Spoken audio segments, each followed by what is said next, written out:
마태복음 2장 1절로 6절의 말씀을 같이 읽겠습니다.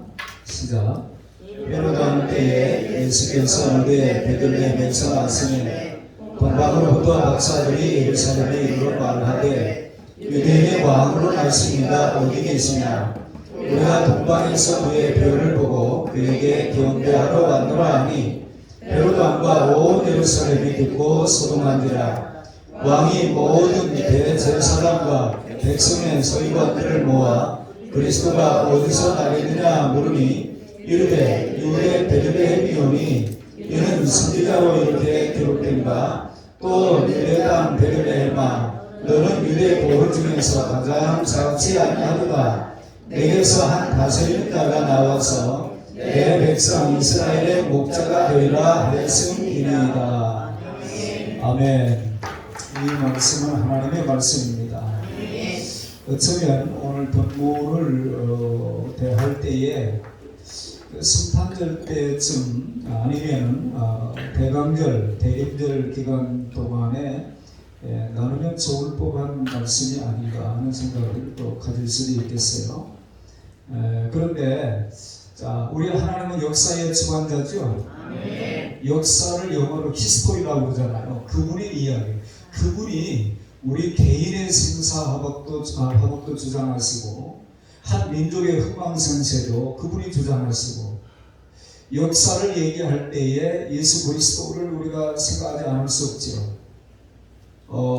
세계 역사의 연호를 말할 때에 예수님께서 이 땅에 사람의 몸으로 오신 그 날을 중심으로 해서 기원 전과 기원 후로 나눠지는 거잖아요. BC와 AD로 그렇게 나눠지는 역사의 분수령이 예수 그리스도예요. 우리가 2023년을 오늘 시작을 하는데 우리가 새해를 맞이하면서도 우리가 생각해야 될 것은 역사의 주관자는 하나님이시다. 우리 주님 예수 그리스도가 인류 역사의 분수령이 되시는 분이다. 그분과 함께하는 한 해를 우리가 또 계획하고 또 다짐하고 결단하고 하나님 제 인생을 하나님이 좀 개입해 주십시오. 제 인생은 내 아름대로 내 나름대로 멋대로 살아봐라. 그게 아니고 하나님이 제 인생을 좀 핸들링을 해 주십시오. 하나님이 좀 주관해 주셔서 하나님이 함께 하시는 옛날에 제가 우스갯소리로 라면 중에 라면은 진라면이 아니고 하나님과 함께 라면이란 말이에요. 옛날에 우리 예배당에 그걸 써붙였었죠. 하나님과 함께라면 모든 것이 가능하다. 믿기를 축원합니다. 하나님이 함께라면 하나님이 함께 하시는 2023년이 돼야지 나 홀로 아니면 인간들끼리 그렇게 살면 안 된단 말이죠. 우리 주님과 함께 한 해를 시작하고 과정도 마침도 그렇게 될 수 있기를 축원합니다. 오늘 아침에도 어제도 물론 그렇지만 계속 연말이나 연초가 되어지면은 여러 가지 인사가 와요. 여러분이 인사를 어떻게 주고 왔습니까? 하늘 복 많이 지으세요. 이런 인사 좋잖아요. 금년에도 하나님과 함께 동행하시길 바랍니다. 하나님의 말씀에 절대 순종해서 하나님이 행하시는 절대적인 어떤 사건들을 경험할 수 있기를 바랍니다. 나름대로 좋은 인사들이 많아요. 우리 식으로 인사하는 것들이 많은데 여전히 우리가 한계에 갇혀가지고 새해 복 많이 받으세요. 복이 뭔지도 모르고 CR의 소리 함석헌홍이 예전에 그런 얘기 한 적이 있어요. 그분은 페이커교도죠. 무교회주의자죠. 그냥 신앙을 깊다고 얘기하는데 그분은 교회에 대한 실망 때문인지 아무튼 내가 교회인데 뭘 이렇게 생각을 하고 좀 우리하고 좀 다른 측면의 어떤 모습들이 있기는 했습니다만은 그분이 하시는 말씀이 뭐라고 했냐면은 또 복이 뭔지도 모르는 인간들이 말이야 복 받으라고. 그리고 네가 복 줄 수 있는 능력이나 있어? 뭘 받으라 말라 해 건방지게. 그런 말씀을 하셨어요. 근데 우리는 예수 이름으로 하는 거예요. 예수 이름으로. 그리고 하나님께서 우리에게 복을 빌으라고 어느 가정에 가든지 복을 빌으라고 했기 때문에 우리는 복을 빌어 말이죠. 그러나 복은 하나님이 주신다고 하는 사실을 믿으시고 만복의 근원이 되시는 하나님, 그 하나님께서 주시는 것이 진짜 복이지, 우리가 나름대로 애써가지고 몸부림쳐가지고 어떻게 얻어진 것을 복이라고 생각하면 그게 다라고 생각하면 안 돼요. 여러분은 어떤 인사를 주고받았습니까? 여러분이 혹시 주변 사람들에게 새해 인사를 연하장을 보내든지, 요즘에 연하장을 굳이 옛날같이 써가지고 보내지 않아도 되는 그런 환경에 우리가 있기 때문에 아무튼 더 많은 것을 보냈을 거예요. 옛날 같으면은 연하장 한 장이면 1,000원이 든다 그러면은 몇 장 정도만 사가지고 꼭 내가 인사를 해야 될 사람에게만 보내야 되겠다. 근데 여러분 핸드폰 안에 전화번호나 이 연락처가 들어있는 게 얼마나 많아요.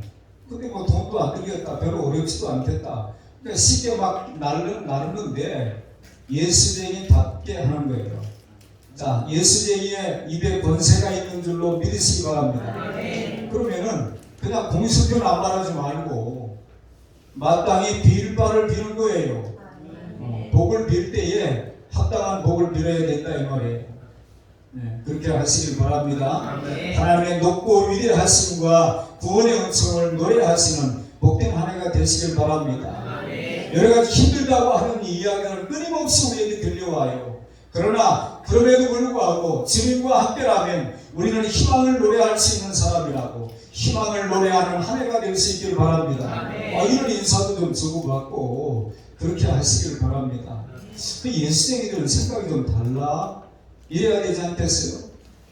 하늘 복을 많이 지으시고 희망을 노래하시고 하나님의 영광을 찬미하고, 아멘. 그런 한 해를 되게 가시길 바랍니다. 역사의 주관자이신 하나님, 오늘 그 역사에 대한 문제, 인류 역사, 세계 역사도 우리가 좀 생각을 해야 되겠고, 성경의 역사도 주전과 주후로 나눠져요.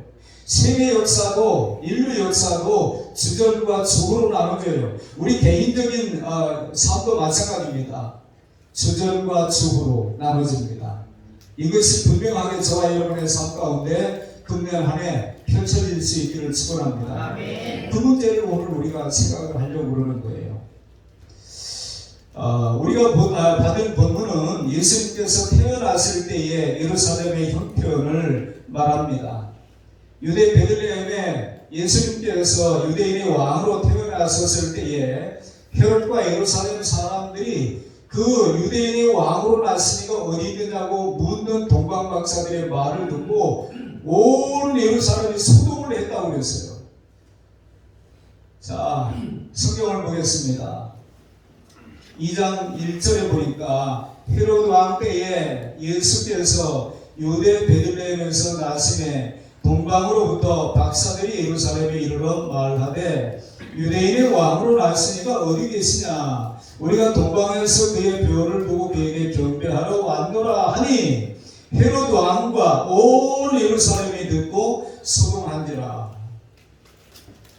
역사의 분수령이 되시는 예수 그리스도, 그분이 이 땅에 오셨다, 만왕의 왕이신 그분이 이 땅에 오셨다고 하는 이 사실은 온 우주가 듣고 소동할 정도로 엄청난 소식이라고 하는 사실을 기억하시길 바랍니다. 헤롯은 물론 자기 왕, 내가 왕으로 지금 왕으로 내가 지금 앉아 있는데 또 왕이 있단 말이야.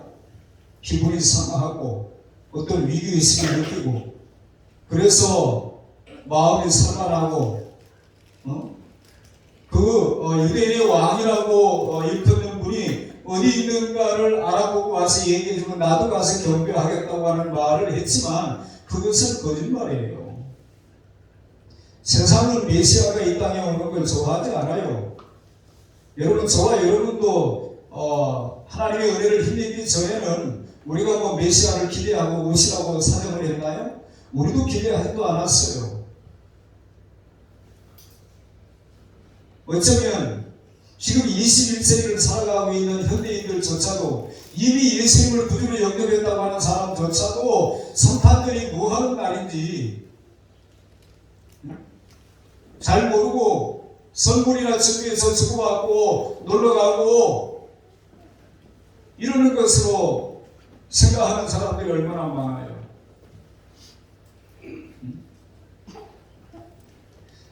나 같은 죄인을 구원하기 위하여 이 땅에 오신 그분을 경배하는 날이 크리스마스인데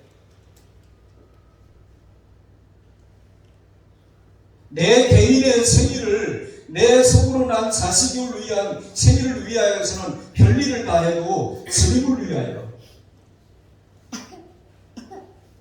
뭐 올해는 안 살았지만 제가 개인적으로 내가 주님께 하는 것보다 나 자신을 위해서 어떤 더 큰 일을, 예를 들어서 내 생일을 위하여 내가 얼마를 쓴다. 성탄절에 내가 주님께 한 것 이상 절대로 못 써요. 저는 제 양심에 주님보다 더 사랑하는 것은 안 된단 말이에요. 그런데 나를 위하여서는 얼마든지 시간도 물질도 재능도 뭣도 다 쓰는데 정작 성탄절이 아이들 돌을 맞이하면은 돌잔치 안 하는 어른들은 바빠요, 분주해요, 서로 인사하고 애는 울고 있어요. 성탄절의 주인공이 예수 그리스도인가요? 아닌 경우들이 많단 말이에요. 그러니까 결국에 예수님의 탄생의 소식을 듣고 온 예루살렘이 헤로드 왕도 그랬고 온 예루살렘이 소동을 했다고 그랬는데 요란만 떨지 결국에 그 주님을 경배하는 사람은 박사 몇 사람, 동방 박사 몇 사람이었단 말이에요. 오늘날은 어떤가요? 교회마다 화려한, 여러분 크리스마스가 어떤 날인데 성탄절의 화려함이라고 하는 건 있을 수 없다고 그랬죠? 제가 사치란이 있을 수 없다고 그랬죠? 왜요? 그분은 만왕의 왕이신데 마구간에서 태어났어요. 우리가 아무리 어리고도 아이를 낳는데 말구 위에서 그 어린 신 주 예수 닐 곳이 없었다. 닐 자리 없어. 우리가 찬송을 그런 찬송을 부르잖아요. 근데 그분의 은혜로 우리가 많은 것을 누리는데 우리는 한편으로 그런 사실들을 생각한다고 한다면 낮은 곳으로 오신 그 주님 때문에 우리도 그 의식을 안다고 한다면 우리의 행동은 좀 달라져야 되거든요. 근데 전혀 그런 의식이 없이 너무 많죠. 세상은 메시아의 탄생을 좋아하지 않습니다. 그래서 예수님이 태어나자마자 나중에 동방박사들이 다른 곳으로 가라고 하는 말씀을 듣고 다른 곳으로 돌아갔기 때문에 헤롯이 꾸몄던 계획은 수포로 돌아가는 거예요.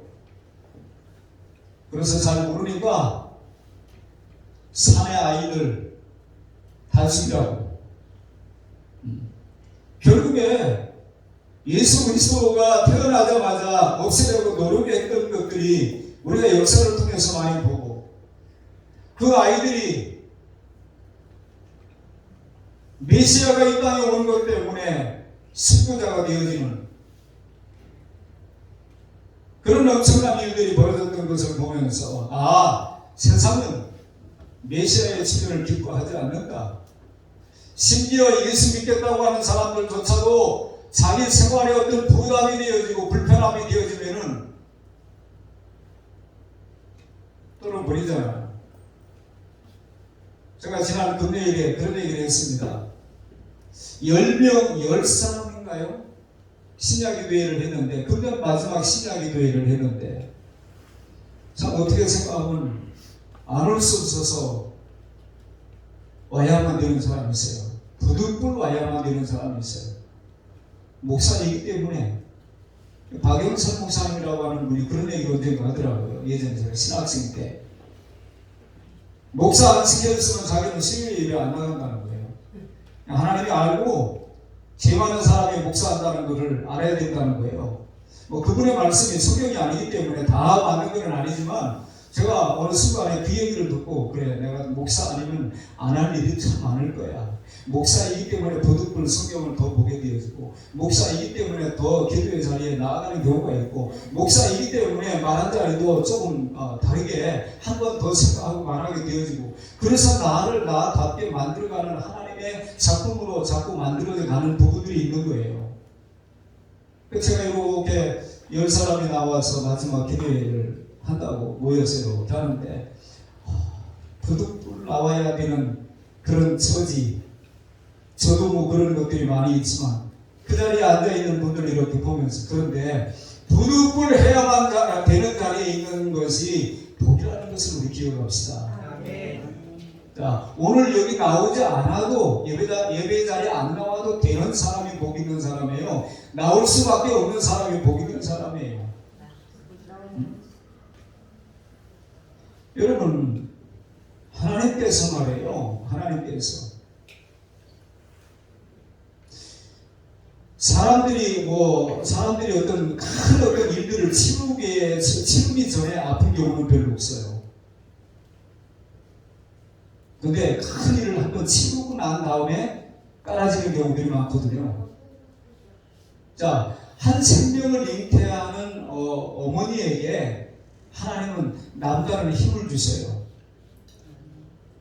믿기를 축원합니다.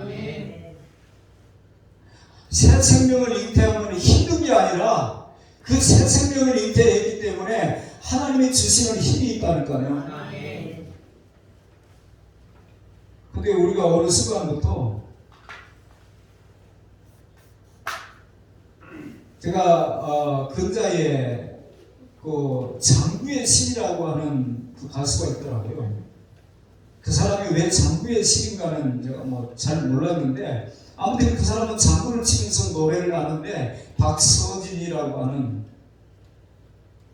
원래 이름은 아니었더만요. 저 이름이 바뀌었는데 너무 착해요.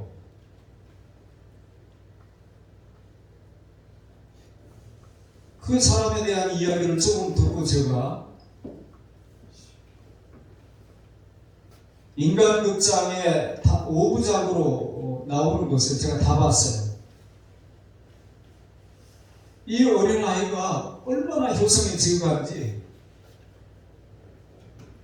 너무 순진하고 순박하고 착하고 자기가 살아야 할 이유가 엄마 때문에 엄마 내가 돈 많이 벌어서 엄마 행복하게 해줄게. 엄마가 암이에요. 얘가 학교를 중퇴하고 열 몇 살에 아버지하고 배를 타는 거예요. 엄마 치료비도 해야 되고.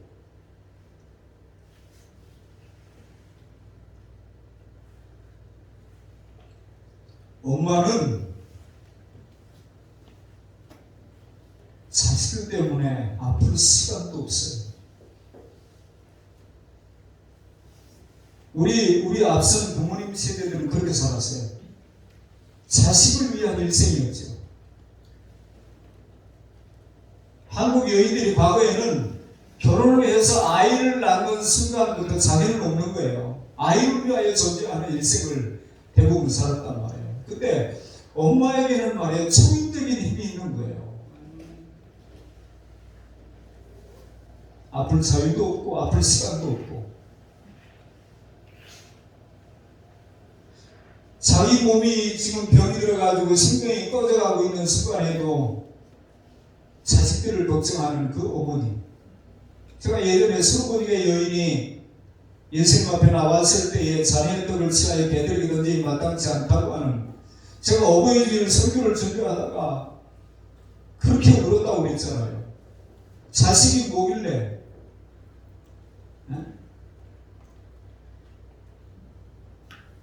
개 취급을 받아도 맞다는 거예요, 옳다는 거예요. 개들도 주인의 상에서 떨어지는 부스러기를 목마이다. 자식을 고칠 수만 있다면, 자식을 낫게 할 수만 있다고 그러면 내가 무슨 취급을 받아도 상관없다는 거예요. 그런데 이 17살 된 아이가 엄마 때문에 내가 산다는 거예요.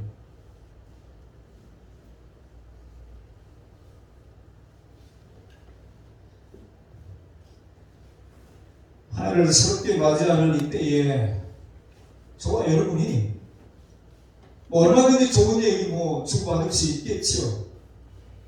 그런데 우리가 한 살, 두 살 먹어가면서 조금 더 성숙해져야 되고, 우리가 하나님의 마음을 좀 헤아리는 부분들이 좀 깊어지고, 애들도 소리 들면은 부모님을 바라보는 눈이 다르는데, 엄마가 젖주는 사람입니까?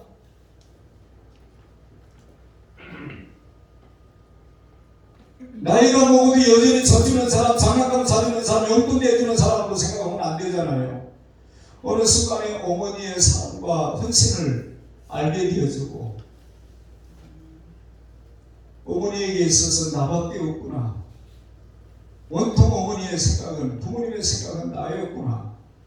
그게 어느 순간 깨달아지기 시작하면 이 아이의 삶이 달라지지 않겠어요? 그러면 우리는 하나님 앞에 우리도 효자가 돼야죠.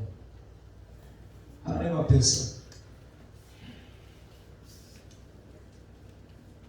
주전과 주후에 맞추어서 우리의 삶을 좀 돌아보면서 2023년 첫 예배를, 물론 오늘 새벽을 예배당에 가신 분들은 또 다른 말씀을 들었겠습니다만은 그렇게 다짐함에 결단하는 시간을 가질 수 있기를 바랍니다.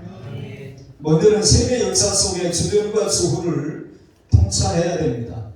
세계 역사를 바라보는 눈이 열려야 된다 이 말이에요. 세계의 수많은 나라의 명별을 바라보시길 바랍니다. 그리고 지금의 나라의 형편을 살펴보십시오. 마태복음 4장 15절 이하에 보니까 술론과 납달리 땅과 요단강 저편 해변길과 이방의 갈릴리여 흑암에 앉은 백성이 큰 빛을 보았고 사망의 땅과 그늘에 앉은 자들에게 빛이 비치었도다.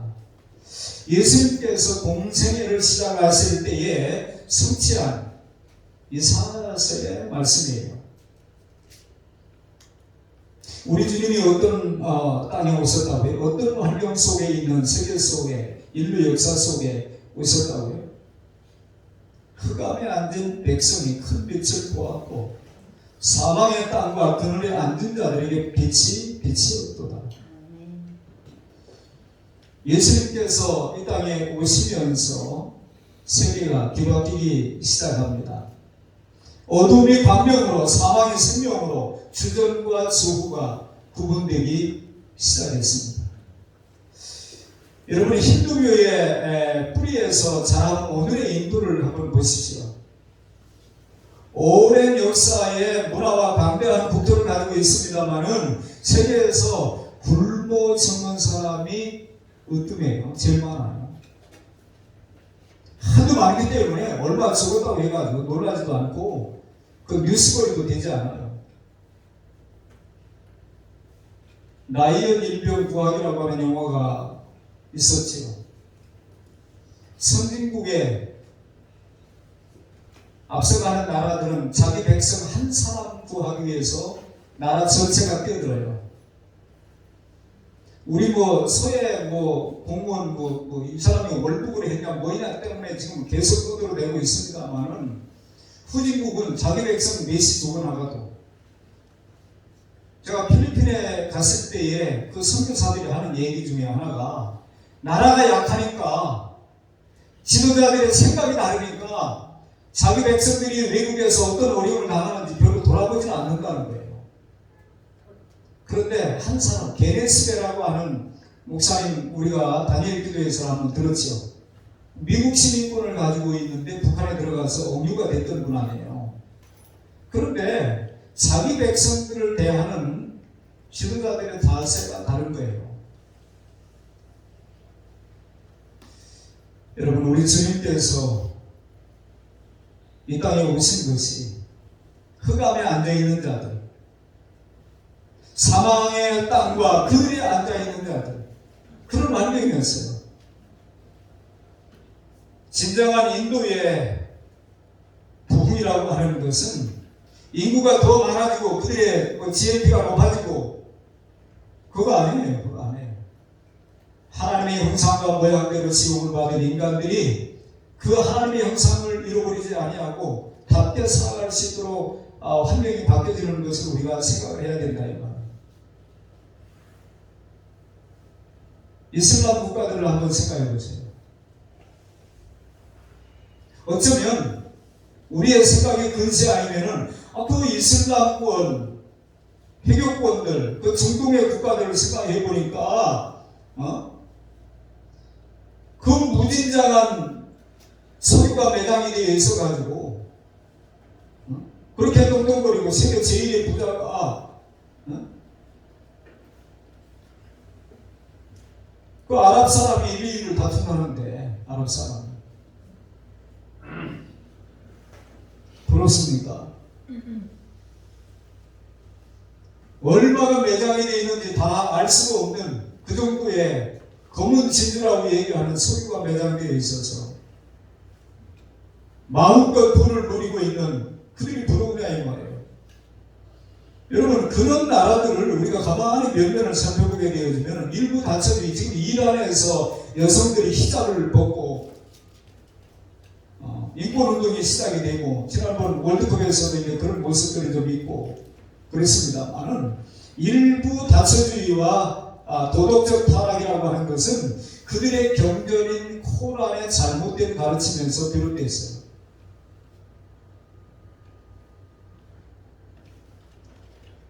도덕적으로 제일 뒤처지고 문맹자가 가장 많은 나라가 회교권의 나라들입니다. 진정한 그리스도의 복음의 선포가 없이는 그곳에 그 나라에도 주전과 주후가 분명하게 시작되지 아니하면 희망은 없다 이 말이에요. 저와 여러분이 그 일을 위하여 세계 선교에 지금 앞서서 헌신하고 있는 사람들을 위하여서도 우리가 해야 할 일들을 해야 되겠고 얼마든지 세계 역사 속에 주존과 주후를 위해서 우리가 할 수 있는 일들을 잘 감당하는 삶으로 나아갈 수 있기를 바랍니다. 미국 주재 아르헨티나 다이아사가 했다고 하는 말이 있지요. 유명한 말인데 우리 선조들은 금을 찾아서 신대륙에 넘어왔지만 금도 잃고 하나님도 잃어버렸다. 그런데 그 미국 사람들에게 당신네들은 하나님을 찾아 신대륙에 넘어왔으나 하나님도 찾고 금도 찾았다. 여러분 청교도인들이 어떻게 그 미국 땅에 들어갔는지 우리가 그 과정을 알잖아요. 어쩌면 매년 추수감사주일에 거의 단골로 생각했던 이야기들 중에 하나가 청교도들의 그 신앙의 자유를 찾아서 마음껏 자기 신앙 양심에 부끄럽지 않게 하나님을 섬기고 자녀들을 성경의 토대를 근거로 해서 교육하고 양육할 수 있는 그런 환경으로 찾아나갔던 그들이 치른 대가. 제가 28년 정도 됐나요? 미국에 처음 갔을 때에 제가 그 생각을 했다고 그랬죠.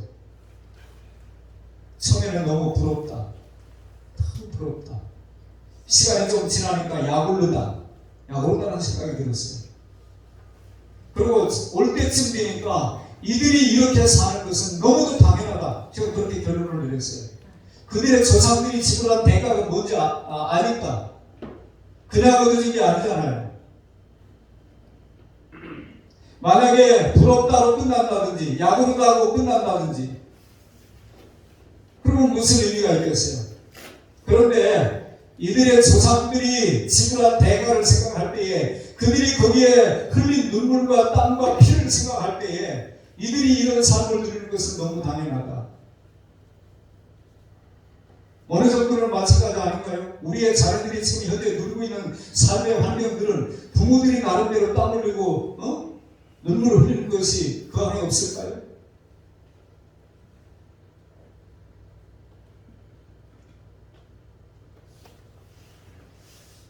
주위의 삶이 얼마나 중요한지를 깨닫고 주위의 삶을 지키고자 애쓴 나라가 얼마나 풍요로워졌는지를 단적으로 보여주는 것이라고 할 수 있습니다. 여러분 우리 대한민국은 어떤 나라였나요? 복음이 이 땅에 들어오기 전에 이제 140년 정도가 됐는데 복음이 이 땅에 들어오기 전에는 대한민국이 어땠나요? 원조를 받은 나라가 원조를 하게 되는 나라가 거의 지구상에 많지 않대요. 희귀하대요. 근데 우리나라는 원조 받은 나라였는데 원조를 지는 나라가 됐잖아요. 지난번 국가조창기도회에 설교하시는 목사님이 그 자료를 뽑아가지고 내놨는데 말이요. 우리나라가 세계에서 1등 하는 것이 그렇게 많은 줄 몰랐어요. 대단한 민족. 우리가 그렇게 단파 싸움에 이골이 나 있는데도 불구하고 이 정도 산다는 게 사실 기적이에요, 기적. 피차 물고 먹으면 성경은 망한다고 되어 있죠, 망한다고. 피차 물고 먹으면. 그런데 단파 싸움이 아주 이골이 지금까지 이어지고 있잖아요. 지금까지. 거기에 백성들도 아주 세뇌가 돼가지고 어느 순간에 편가르기 하는데 계속 아니 사람이 오를 때도 있고 그를 때도 있는 거지. 어떻게 이 짝은 언제나 옳고 어떻게 이쪽은 언제나 잘못되냐 말이에요.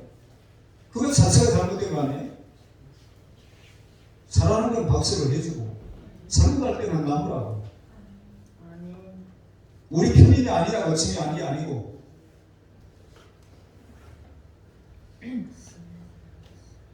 5,000년의 유구한 역사라고 자랑을 하지만 가난에 찌들고 못 살던 우리 민족에게 복음을 하나님이 주셨어요. 복음이 들어온 지 140여 년 남짓에 수많은 그리스도인들과 엄청난 변화를 가져오지 않았습니까? 세계 역사 속에 우리 민족의 주전과 지구는 너무나 분명하게 뚜렷하게 나타나고 있어요. 물론 크면 다냐 이렇게 말하면은 궁색한 별명을 또 해야 되겠습니다만은 세계에 손꼽는 교회들이 대한민국에 있고 우리나라 국회가 시작이 될 때에 목사님이 기도함으로 시작이 된 거예요. 그때는 목사 의원도 했으니까 이훈영 의원인가요? 누가 기도하시죠. 기도함으로 국회를 개원하겠습니다. 이렇게 했다는 거예요. 지금도 우리가 매년 국가조창기도회를 그렇게 예배드리면서 하고 있고 특별한 나라예요. 하나님의 은혜인 줄로 믿습니다. 여러분 세계 역사 속에 우리 민족의 주전과 지구가 정말 우리가 예수 믿기 전에 복음이 들어오기 전에 우리나라와 지금 현재 우리의 모습 너무도 다르잖아요. 왜 우리 민족이 통일이 되어야 합니까? 세계 속에 군림하는 나라가 되기 위해서입니까? 아니죠. 오히려 허락하신 국력을 가지고 세계 속에 주전과 저구를 분명하게 말할 수 있는 민족이 되는 것이 우리가 통일되어야 되는 목적 중에 하나가 되어야 할 줄로 믿습니다. 그래야 되는 거예요. 세계 열강들은 우리의 통일을 진정으로 바라지 않습니다. 대한민국이 통일되게 되어지면은 여러 가지 위협적인 일들이 일어난다고 생각을 하기 때문에 우리의 통일을 바라지 않아요. 그들이 수위 조절을 계속하고 있어요. 그럼에도 불구하고 우리는 역사의 주관자가 하나님이심을 믿고 우리는 하나님의 거룩하신 뜻을 위하여 통일의 역량을 끊임없이 키워나가는 길러야 된다고 하는 생각을 하고 나아가는 그런 사람이 될 수 있기를 바랍니다.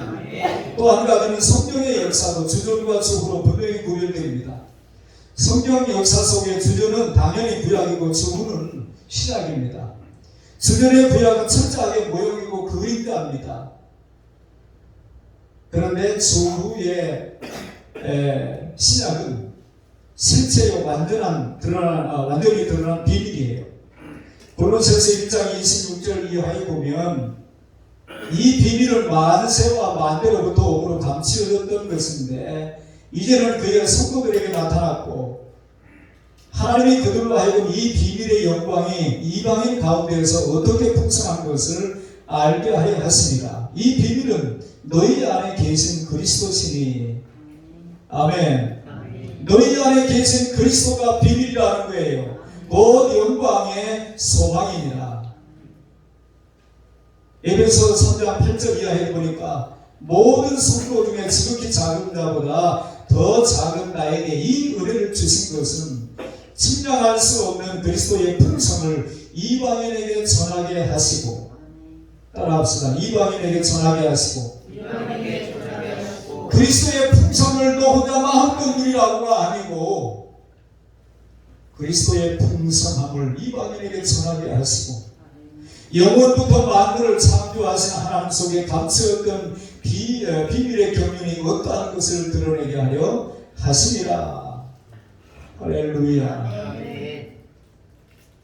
성경 속에서 주님이 오셨을 때에 어떤 일들이 나타나는가? 저에는 모형이에요. 그림자예요. 그런데 주님이 오심으로 이제 실체가 드러나기 시작하는 거예요. 주전과 주후는 세계 역사도 마찬가지고 인류 역사도 마찬가지고 성경의 역사도 마찬가지고 또 더 나아가서 우리 개인의 역사도 주전과 주후가 그렇게 분명하게 나타나야 될 줄로 믿습니다. 구약은 예수 그리스도의 십자가를 향하여 끊임없이 질주합니다. 예수님이 십자가에 못 박혀 돌아가신 것은 복음의 역사가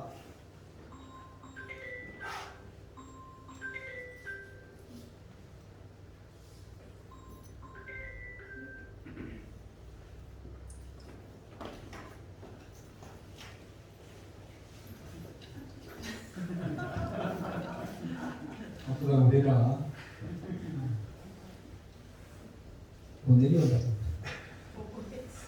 드러난 비밀과 나타난 사실을 우리가 분명하게 이렇게 구분할 줄 알아야 돼요.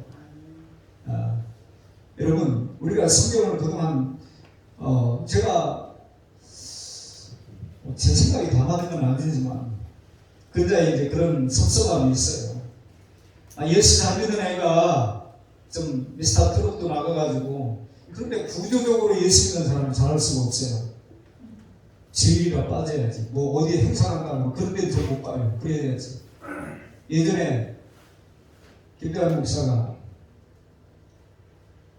아르바이트를 좀 예를 들어서 예수 믿는 사람이 아르바이트 하기 힘들어요. 할 만한 게 별로 없거든요. 할 만한 게. 주일날 교회 가기 때문에 안 되고 어느 날은 뭐 때문에 안 되고 뭐 때문에 안 되고 그거는 우리 신앙 양심 때문에 안 되고 그래서 달리기로 말하면은 20m, 30m 안 믿는 사람 저 앞에서 뛰고 나는 여기서 뛰는 거예요. 그래서 어느 순간에 불합리하다고 생각해가지고 그 사람들하고 같이 뛰고 싶어가지고 나빙을 포기하고 나도 30m 앞으로 가는 거예요. 근데 우리 주님은 그걸 원치 않아요. 주님의 직권을 믿으시기 바랍니다. 아멘. 그 정도 내공을 갖기까지 쉽지는 않겠습니다만 그렇게 해야 돼요. 하나님의 방법이 아니면 신자들은 이길 방법이 없어요. 세상의 방법으로 하면 우리는 언제나 패배해요. 소탐대신이라고 하는 말이 있죠. 작은 것 하나다 큰 것 잃어버린다. 작은 것 얻을 수 있어요. 우리가 이 땅에서 우리 힘을 포기하고 하면은 그들하고 똑같이 공정한 경쟁을 하면 나도 그들이 얻는 거 얻을 수 있어요. 그리고 그 유행가를 트로트를 이렇게 들어보면 말이야 우리 신앙하고는 전혀 또 안 맞는 거야. 전혀 안 맞는 거야. 그런데 노래를 잘하는 걸로 얘기하면 예수쟁이들이 제일 잘해야 되는 거 아니에요? 예수쟁이들이 날만 새면 노래하니까 날만 새면. 제가 예전에 외국에 나갔을 때 누가 그러는 거예요. 한국 사람들 때문에 노래방이 전 세계에 많이 보급이 되어졌는데 한국 사람들 노래방 금지하는 나라가 자꾸 늘어나고 있다는 거예요. 왜냐하면 마이크를 잡으면 놓지 않아요.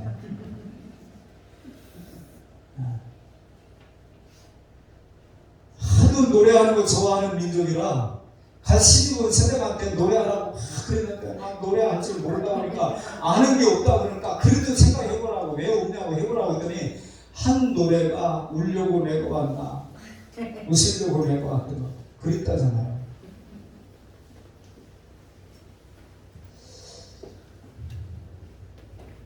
믿음의 역사 속에 주전과 주후를 분명히 할 수 있길 바랍니다. 모든 그리스도인의 생애는 주전이 있고 주후가 분명해야 합니다. 여러분 우리가 알고 있는 왜냐하면 사도 바울의 주저는 어떤 사람이에요? 주님을 만나기 이전에, 주님께 자신을 온전히 헌신하기 이전에 바울은 어떤 사람이었어요? 핍박자였죠. 다메섹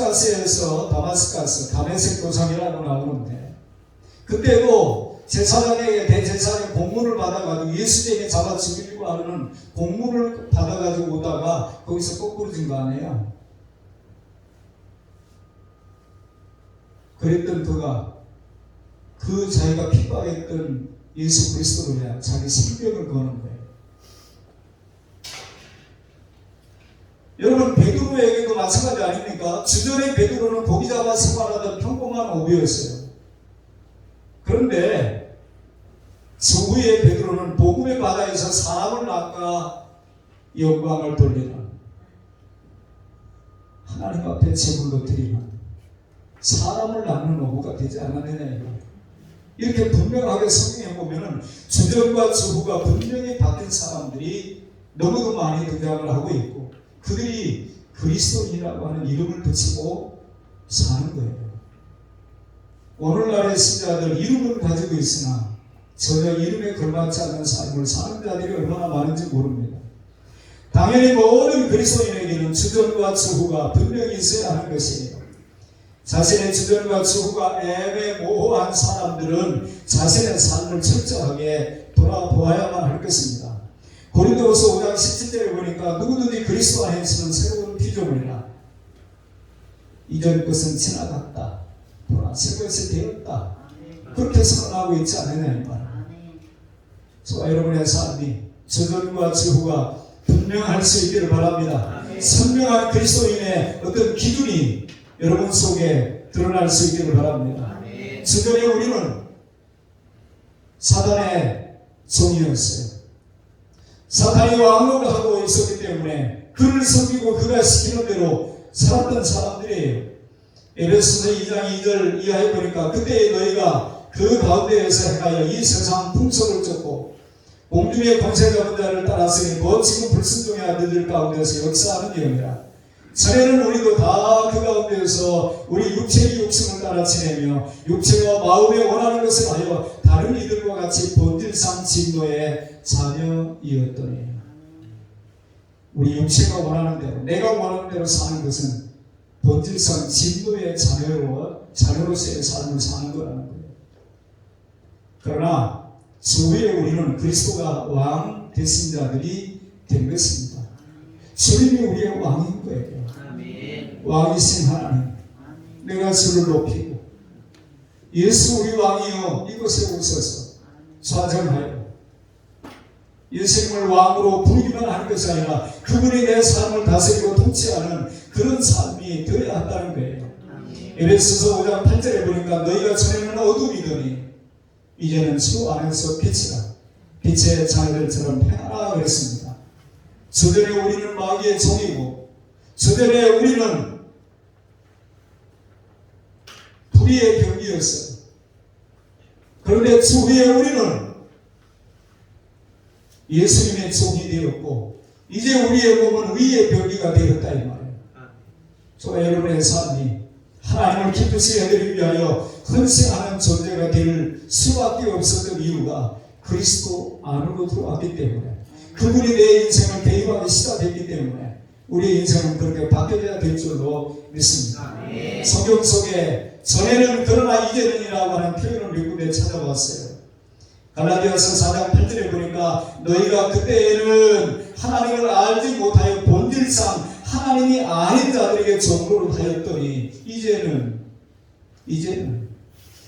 너희가 하나님을 알 뿐더러 하나님이 아신 바 되었거늘. 주전과 주후가 분명히 그렇게 달라져야 됩니다. 디모데전서 1장 13절에도 내가 전에는 어떤 때예요?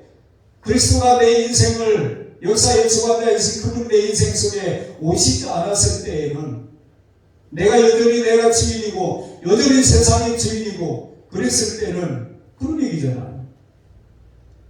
내가 전에는 회방자요 백박자요 폭행자였으나 이제는 도리어 긍휼을 입은 것은 내가 믿지 아니할 때에 알지 못하고 행하였습니다. 빌레몬서 1장 11절에도 저가 전에는 내게 무익하였으나 이제는 나와 내게 유익함으로, 베드로전서 2장 10절에도 너희가 전에는 백성이 아니더니 이제는 하나님의 백성이요 전에는 국류를 얻지 못하였더니 이제는 국류를 얻은 자니라. 베드로전서 2장 25절에도 너희가 전에는 양과 같이 길을 잃었더니 이제는 너희 영혼의 목자와 감독이신 이에게로 돌아왔느니라. 할렐루야. 예수님을 그리스도로 믿는 사람에게 주전과 지후가 분명해야지. 옛날에 살던 대로 그대로 살고, 옛날에 내가 주인이었는데 지금도 내가 여전히 주인이고, 그런 건 아니 되는 거예요. 성경은 주전과 지후를 분명하게 구분합니다. 그런데 중요한 문제는 뭐냐면 오늘 사는 신자들이 오히려 주전과 지후의 삶을 구분하지 못하고 있다는 데 이게 문제가 있는 거예요. 뭐가 달라졌느냐? 우리 주변에 있는 사람들이 아무게 완전히 달라졌어. 예전에 그 임동진 그분이 목회도 했잖아요. 은퇴를 했습니다만 그분이 원래 예수 안 믿던 사람이고, 예수 안 믿을 때 뭐 있었던 일이니까 우리 개봉동 살 때 그 두 번째 그 옛날 시대에 보면 첩이고 개봉동에 살았다고 그러잖아요. 그 임동진 씨가. 근데 나중에 이 사람이 장로가 되고 신학을 해가지고 목사가 되고 은퇴를 했죠. 70이 넘어서. 그분이 자기 영화 촬영을 하는 도중에 아무튼 예수 믿기 전에 예수님들 기분이 나쁜 거예요. 지들은 다 의롭고 예수 안 믿으면 다 악한 죄인이고. 근데 어느 날 그 영화 촬영 장소가 예수 믿는 집에서 아마 촬영이 있었던 모양이에요. 그런데 그리스도는 이 집의 주인이시요 뭐 이런 그 글이 있고 사진이 하나 걸려 있잖아요. 그거를 이렇게 보다가 임동진 장로가 물었대는 거예요. 그때는 장로가 아니고 예수 안 믿을 때니까 저건 뭡니까 저 글이. 그러니까 그 예수님인데 그 아무나 안 보여요. 그냥 친절하게 얘기했지, 가르쳐줘도 되는데 그 아무나 안 보입니다. 예수님인데 아무나 안 보여요. 그런 거예요. 그러니까 또 소가지가 난 거예요. 예수님은 아직 담아듣는 것들이라고. 그냥 설명을 해주면 되지. 그 아무나 안 보이는 거라고.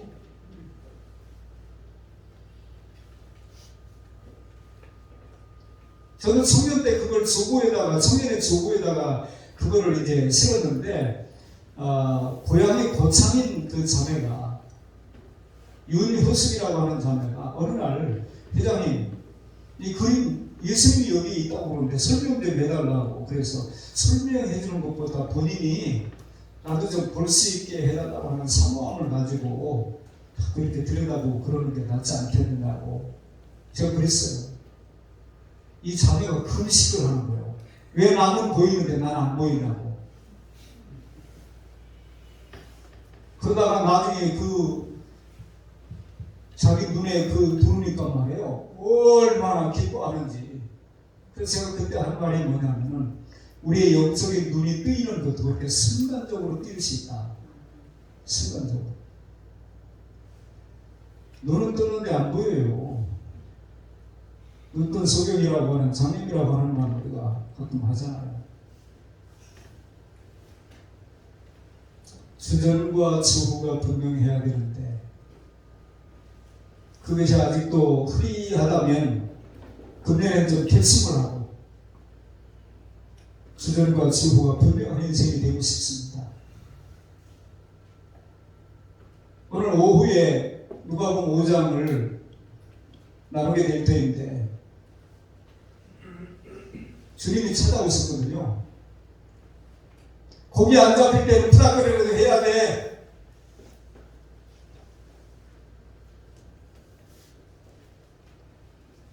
자연 뭔가를 해가지고 그 일을 해결할 만한 누구를 불러들인 게 아니고 시몬은 금을 씻고 집에 가서 쉬었다가 오늘 저녁에 다시 고기 잡으러 나오라고 마음을 먹었겠죠. 근데 주님이 그 인생을 개입한 거예요. 주님이 우리 모두에게 찾아주셨기 때문에 우리가 주님을 만난 거지 내가 찾아가서 만난 거 아니거든요. 아멘. 주님이 찾아오십니다. 기독교의 감격이 어디에 있다고 그랬죠? 다른 종교는 자기들이 신을 찾아가요. 그런데 우리의 감격은 그분이 우리를 찾아오시는 거예요. 그 주님을 기대하시고 하나님, 제가 추후의 인생을 살고 싶습니다. 주님이 찾아오시면은 내 인생이 어떻게 바뀌는지를 분명하게 저도 경험하는 사람이 되기를 원합니다. 그렇게 구하고 살기를 결심하는 저와 여러분이 될 수 있기를 바랍니다. 로마서 8장 1절에 보니까 그런즉 이제 그리스도 예수 안에 있는 자에게는 결코 정죄함이 없나니, 결코 정죄함이 없는 주위의 삶을 산다고 자부하는 신자들에게 과연 주위에 의롭고 주님을 기쁘시게 하며 하나님께 영광을 돌리는 삶으로 얼마만큼 지금 우리가 나아가고 있는가를 한번 돌아보시길 바랍니다.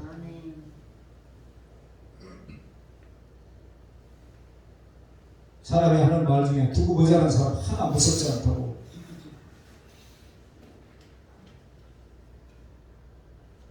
하나님의 역사적 판단은 정확합니다. 주전과 주후의 역사가 분명해야 됩니다. 다워야 된다 이 말이에요. 신자 다워야 된다 이 말이에요. 목사는 목사 다우려고 힘써야 되고, 신자는 신자 다워야죠. 엄마는 엄마 다워야 되고, 아빠는 아빠 다워야 되고.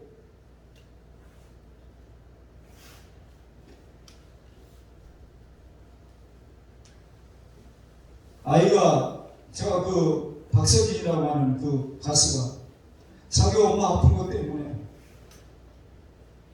엄마 병원에 진주에 모셔다 드리고, 사천에서 모셔다 드리고 다시 모기잡으러 가는 거예요. 근데 참 가다가 다시 돌아와가지고 엄마한테 편지 2장을 주는 거예요. 카드 2장을. 자기 동생하고 그 박서진이 그 형들이 다 죽었어요. 병으로. 그런데 엄마가 지금 또 자궁경부암인가 그래가지고 그렇지. 아버지도 건강하진 않아요. 그 당시에 사진을 찍었을 때에 50 몇 세인데 저보다 더 형님 같아요. 엄마는 40 몇 세인데 그렇고. 그런데 이 아이가 가다가 다시 막 뛰어가지고 병원에 가가지고 편지 2장을 주고 가는데 엄마가 그것을 이렇게 보니까 자기 동생하고 엄마한테 응원하는 편지를 쓴 거예요. 엄마는 얘들 때문에 죽을 수 없어요. 그 엄마를 그렇게 사랑하는 얘는 엄마 때문에 어떤 시련이 와도 감당할 수 있어요. 사람들의 어떤 이야기를 들으면서도 어떤 때는 우리가 너무 주님을 대하고 섬기고 사는 모습들이 너무 허접하지 않을까, 이런 생각을 할 때가 참 많아요. 차든지 더든지 해라. 성경은 우리에게 그런 요구를 합니다. 아닌 것도 아니고 그런 것도 아니고, 그게 안 되고 다 해야 된다. 세계 역사 속에 주전과 주후를 위하여 헌신하는 우리 모두가 될 수 있기를 바랍니다. 우리가 뭐 대단한 일을 하지 않아도 매일마다 우리가 때때로 그런 기도 제목이 떠오르잖아요. 바이올에서 보내는 것을 보는데, 아니 이 사람들 뭐 우리가 알지도 않고 선교사를 파송하는 것도 그렇더라고요. 우리가 잘 모르는 사람을 파송했을 경우에 뭐 돈은 보낼 수는 있겠지만 마음이 안 가요. 기도가 달라요. 근데 같이 생활하던 사람, 그러던 사람 중에 우리가 잘 알고 있는 사람이 그렇게 가게 되어지면 아무래도 좀 달라요. 그러나 우리가 매일같이 기도 제목이 이렇게 올라오는 것을 여러분 보면서, 하나님 이렇게 사는 나라 백성들도 있군요. 이들에게도 주의 역사가 시작되기를 원합니다. 오늘 우리가 이런 말씀을 나누기 때문에 우리의 기도에 이런 내용이 들어갈 수가 있겠지. 성경 속에서 주전과 주후를 위하여 복음 때문에 우리가 헌신해야 될 이유를 분명하게 찾을 수 있기를 바랍니다. 그리고 우리 개인의 인생의 역사 속에 저절과 저우를 위하여 생활로 헌신할 수 있기를 바랍니다. 저와 여러분이 하나님 내 인생에도 주님이 개입해 주셔서 저절과 저우의 삶이 명확하게 구분되는 인생이 되기를 원합니다. 우리 앞선 사람들이 아름다운 신앙의 기록을 남겼던 것처럼 아무개는 이렇게 살았다고 하는 얘기를 남겼던 것처럼 저도 그런 인생이 되고 싶습니다. 그렇게 소원하며 살아가는 저와 여러분의 삶이 될 수 있기를 축원합니다. 기도합니다. 하나님 아버지, 은혜를 감사합니다. 2023년을 저희에게 또 허락해 주시고 주님의 이름으로 이 한 해의 삶을 시작하게 하셨는데 오늘 말씀을 통하여 세계의 역사 속에 저절과 저우를 위하여 헌신하는 인생을 살라고 하는 주님의 당부로 저희들이 받고 성경 역사 속에 저절과 저우가 어떻게 바뀌어지는지를, 그래서 그 복음 때문에 주님을 만난 사람, 주님이 그 인생을 개입하기 시작했을 때에 어떻게 인생이 바뀌어지는가를 저희들이 보았습니다. 우리의 믿음의 역사 속에 저절과 저우를 위하여 생활로 헌신하는 삶이 되기를 원합니다. 이름의 가족과 나라와 민족을 위하여 명확한 저절과 저우의 선을 긋고자 하는 우리 이름의 식구들에게 하나님께서 넘치는 은혜와 은총을 더하여 주시기를 원합니다.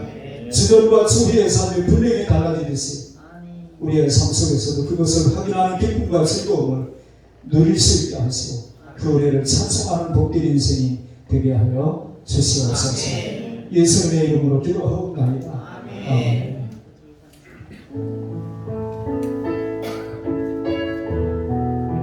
찬송가가 짧습니다. 일어나서 두 번 우리가 함께 드리겠습니다. 해 아래에서 모시옵나니 해 아래에서 모시옵나니 이젠 살리신 주 또한 새롭게 된 민족을 주의 놀라운 권능 찬양하세 우리 주 또 주여 영광과 유소서 새롭게 하소서 새롭게 하소서 새롭게 하소서 늘 새롭게 하소서 내 안에 새 것이 없나니 이제 이 잘리신 그 또한 새롭게 된 민족을 주의 놀라운 권능 찬양하세 우리 주 오 주여 영광과 유소서 새롭게 하소서 새롭게 하소서 새롭게 하소서 늘 새롭게 하소서.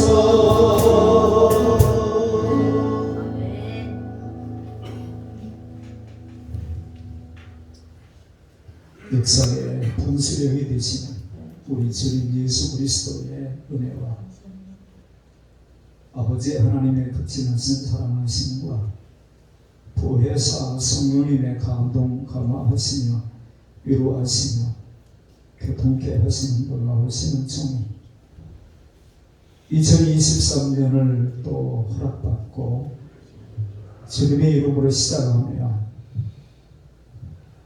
세계 역사 속의 주변과 저우를 위하여서도 헌신해야 될 역할이 저들에게 있음을 깨닫고 성경 역사 속에서도 저들과 저를 위하여 복음 때문에 인생을 벗어났던 멋진 인생을 살았던 사람들의 삶을 바라보며 내 개인의 삶 속에서도 저들과 저를 위하여 이 남은 때를 짧게는 새롭게 허락된 2023년을 길게는 주님이 부르시는 그날까지 명확한 주변과 주후의 선을 긋고자 하는 마음의 다짐과 결단을 하고 돌아가는 사랑하는 모든 교우들 모리모리 위에 이제로부터 영원까지 함께 있을지어다. 아멘.